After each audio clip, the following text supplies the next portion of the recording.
হামজা চৌধুরীকে নিয়ে রীতিমতো ব্যবসায় মেতেছেন হামজা চৌধুরীর ক্লাব শেফিল্ড ইউনাইটেড।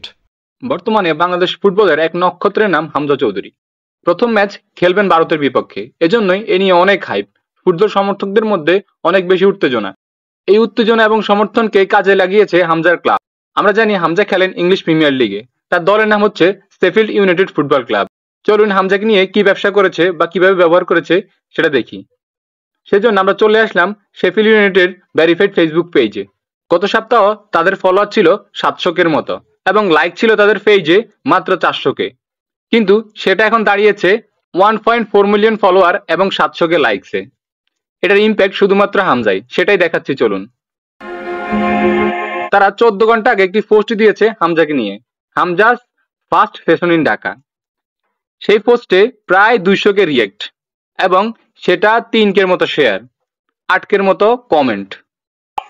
এরপর একটা হামজাকে নিয়ে 174-কে রিয়েক্ট, কিন্তু এরপরেই আমরা আরেকটা দেখলাম, এটার মধ্যে 579 রিয়েক্ট, পরেরটার মধ্যে 471, পরেরটার মধ্যে 1.2K, পরেরটার মধ্যে 1.2K, পরেরটার মধ্যে খেলোয়াড়দেরকে নিয়ে দেওয়া হয়েছিল সেটা 1.4K, পরেরটা মাত্র 500, তারপরেরটা 1K, তারপরেরটা 526।